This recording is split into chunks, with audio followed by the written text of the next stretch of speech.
Christus regnat, Christus imperat. Cristo vence, Cristo reina, Cristo impera. Pode sentar. Louvamos a Deus, aleluia, pela ressurreição e vitória de nosso Senhor. Por isso, Christus vincit. Essa frase, sempre lembramos, está escrita naquele obelisco egípcio da Praça de São Pedro, que ficava no meio do circo de Nero, primeiro perseguidor dos cristãos, porque ali onde é a Basílica de São Pedro hoje era o circo de Nero, e no meio estava aquele obelisco egípcio, simbolizando ali a vitória do paganismo contra o cristianismo. Ali os cristãos eram mortos, inclusive São Pedro, por isso que sobre aquilo está construída a Basílica de São Pedro, sobre os ossos de São Pedro. E no obelisco está escrito: Cristo vence, Cristo reina, Cristo impera. Venceu o paganismo, venceu aquelas perseguições, venceu os inimigos, venceu a morte, venceu o demônio, venceu o pecado, abriu a porta do céu, garantiu para nós um lugar no céu, como ele nos tranquilizou, dizendo: eu vou preparar-vos um lugar. E a sua ressurreição, portanto a vitória sobre a morte, é a garantia da nossa ressurreição um dia, nossa vitória também sobre a morte. Jesus havia prometido a sua ressurreição, tinha garantido aos apóstolos. Quando ele estava indo para Jerusalém, os chamou e disse: estamos indo para Jerusalém, lá eu vou ser preso, açoitado, ridicularizado, entregue aos pagãos, os romanos, morto, mas no terceiro dia vou ressuscitar. Hoje é o terceiro dia, pela contagem do tempo judaico. O primeiro dia foi a sexta-feira, logo depois do sepultamento começou o sábado, e no terceiro dia, portanto, que começou no cair da tarde do sábado, já era o terceiro dia, que é o domingo, é a ressurreição. Por isso que os primeiros cristãos trocaram o descanso sabático, que era o sábado, no Antigo Testamento, pelo domingo, em honra da ressurreição de nosso Senhor. Só esse fato tão extraordinário poderia fazê-los mudar esse descanso semanal tão importante no Antigo Testamento, que era a guarda do sábado, que era um dos mandamentos, guardar o sábado. Os primeiros cristãos, com a autoridade dos apóstolos, mudaram para domingo, que passou a ser chamado por São João no Apocalipse como o dia do Senhor. Daí o nome domingo. Dominus em latim quer dizer Senhor. Dominica, dias, domingo é o dia do Senhor. Portanto, nós guardamos o domingo em honra da ressurreição de Jesus. Para nós, todo domingo é Páscoa. Todo domingo é a celebração da ressurreição de Jesus. Por isso que a missa é a celebração, é a memória, é a presença da paixão, morte de Jesus, misticamente, e a sua ressurreição, porque ele está na Eucaristia, vivo, ressuscitado. Esse evangelho mostra como o sepultamento de Jesus foi muito apressado, foi descido da cruz, Jesus morreu às 3 horas da tarde, até o descendimento da cruz, tudo aquilo, o descanso começava no pôr do sol, pelas 5 horas, tiveram que apressadamente levar o seu corpo para aquele sepulcro novo, que tinha sido dado por José de Arimateia, onde ninguém tinha ainda sido sepultado. E os sepulcros, naquele tempo, não eram covas, era uma caverna, uma gruta, onde entrava-se, colocava-se lá sobre uma mesa de pedra o corpo e se fechava. E ali se rolou uma grande pedra. E os inimigos de Jesus, os fariseus, foram a Pilatos, dizendo: olha, aquele impostor disse que ele ia ressuscitar no terceiro dia. Eles sabiam da promessa. Por isso pediram a Pilatos que mandasse selar. Selar significa lacrar a grande pedra na entrada do sepulcro, lacrar e colocar o selo romano. o selo do imperador, e colocar guardas para tomarem conta, para que ninguém pudesse roubar o corpo e dizer que ele tinha ressuscitado. Imagine, os apóstolos tinham todos fugido quando Jesus foi preso, todos eles estavam escondidos de medo. Não eram eles que iam fazer isso, estavam ali os guardas romanos. Portanto, a precaução, a maldade dos inimigos serviu para confirmar a ressurreição de nosso Senhor. Guardaram, puseram selo na pedra e ficaram ali vigiando. Como sabem, pelas leis romanas, um soldado que dormisse em serviço era condenado à morte. As leis disciplinares militares romanas eram muito rígidas. Pois bem, durante a noite, nosso Senhor ressuscitou. Depois vieram os anjos e empurraram aquela pedra. E os soldados viram que não havia mais ninguém. Fugiram, espavoridos. E diz o Evangelho que os sumos sacerdotes deram dinheiro a eles para que mentissem que enquanto dormiam, roubaram o corpo do Senhor. O que era absurdo para um romano dormir em serviço.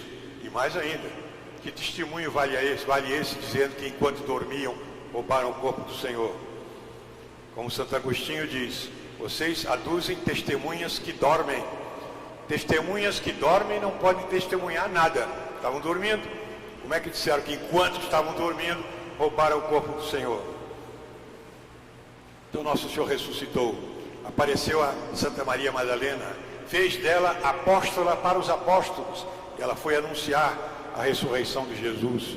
Apareceu no meio dos apóstolos, algumas vezes, apareceu no Mar da Galileia, apareceu no cenáculo, pediu alguma coisa para comer. Quando Tomé duvidou, nosso Senhor mandou colocar o dedo nas suas chagas para ver que era ele mesmo. E uma aparição muito bonita aconteceu, que vamos celebrar no Evangelho de amanhã.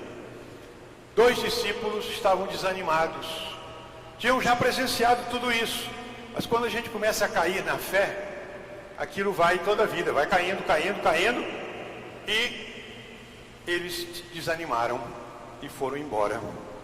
Mesmo tendo ouvido o relato das mulheres, mesmo tendo ouvido que Jesus tinha aparecido aos apóstolos, eles foram para casa. Eles moravam numa cidadezinha vizinha chamada Emaús e foram tristes, desanimados. O sonho acabou. Jesus pregou tanto, fez milagre, mas morreu, acabou. Perderam a fé e foram embora, desanimados. Nessa altura, Jesus apareceu para eles em forma de um peregrino. E foi ao encontro, foi andando junto, encontrou e perguntou a eles: o que vocês estão conversando no caminho? Por que estás tristes? Eles não o reconheceram. Eles disseram: mas só você é forasteiro aqui em Jerusalém? Você não sabe o que aconteceu nesses dias? Ele perguntou, Jesus perguntou: o quê? A respeito de Jesus de Nazaré, que foi um varão perfeito, profeta, que pregou, fez milagres. Mas os príncipes dos sacerdotes surpreenderam e o entregaram a Pilatos, e ele foi crucificado e morto. Acabou o sonho. Está tudo acabado. É verdade que algumas mulheres nossas disseram que tinham visto ele vivo. É verdade também que alguns dos nossos disseram que o viram. Mas nós não vimos. Aí Jesus, a quem eles não tinham reconhecido, disse: ó, como sois tardos de coração, duros para compreender tudo aquilo que estava já anunciado pelos profetas, que era necessário que Cristo sofresse, padecesse, fosse humilhado, morresse e depois ia ressuscitar. E foi passando com eles todas as profecias, Moisés, os profetas, Isaías, e eles sentiam o coração ardendo o que aquele forasteiro estava explicando para eles, mas não o viram. Mas Jesus estava preparando o coração deles. Quando chegaram na aldeia deles, Jesus fez como que se continuasse: não, fica conosco, ficai conosco, Senhor, porque se faz tarde. Aí ofereceram hospitalidade a ele, sentou-se à mesa, deram o pão. Quando ele partiu o pão, eles olharam e viram que era Jesus. Aí ele desapareceu. Eles voltaram imediatamente para Jerusalém para anunciar aos apóstolos: nós vimos o Senhor. E os apóstolos disseram: também ele apareceu para nós. Nosso Senhor é bom, ele vem sustentar a nossa fé. E a igreja também, reflexo de Jesus, com essas festas religiosas para animar a nossa fé, muitas vezes abalada. Agora nesse tempo de pandemia, quanta gente ficou abalada com a morte dos amigos, dos parentes, quanta gente começa a sentir a fé fugindo. Será que Deus esqueceu de nós? Será que Ele nos abandonou? O que aconteceu? Não, nosso Senhor está bem perto. É preciso abrir os olhos e ver que Ele está ali, Ele está aí perto de nós. Portanto, nessa festa da Páscoa, vamos reacender a nossa fé e a nossa conversão. São Paulo usa a comparação na leitura do fermento. Os hebreus, quando saíram da escravidão do Egito, foi naquela noite tenebrosa, quando o anjo veio matar os primogênitos dos egípcios. Nosso Senhor mandou que eles comessem o cordeiro pascal e comessem com o pão, e fugissem com o pão que não deu tempo de fermentar, porque tinha que ficar no forno fermentando, não deu tempo. Então comeram com o pão sem fermento, chamado pão ázimo, o pão sem fermento, e levaram o pão ázimo. Por isso que até hoje na missa usamos o pão sem fermento. A hóstia é um pão sem fermento. São Paulo usa disso. O fermento, quimicamente falando, é a decomposição da massa. A massa ali começa a se estragar e sobe, cresce o bolo. Então, São Paulo diz: não vamos celebrar a Páscoa com o fermento velho, fermento da malícia, mas com os pães ázimos da sinceridade e da verdade. São as duas virtudes que ele lembra: sinceridade e verdade. Sejamos sinceros. Onde vem essa palavra sincero? Vem daquele teatro grego, né? Os gregos faziam maquiagem, né, para o teatro, passavam cera no rosto, como hoje também fazem. Sincero quer dizer sem cera, é como a gente é diante de Deus, sem cera, sincero. Nosso Senhor quer que nós sejamos sinceros com Ele e com o nosso próximo, sem engano, sem dissimulação.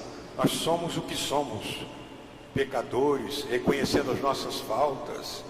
Sinceridade e verdade são os distintivos do cristão. Por isso, humildade e caridade.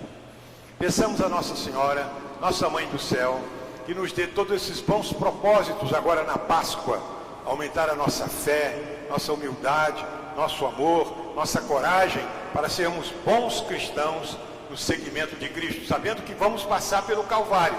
Temos que levar a nossa cruz para um dia triunfarmos com nosso Senhor, porque Ele vence, Ele reina, Ele impera.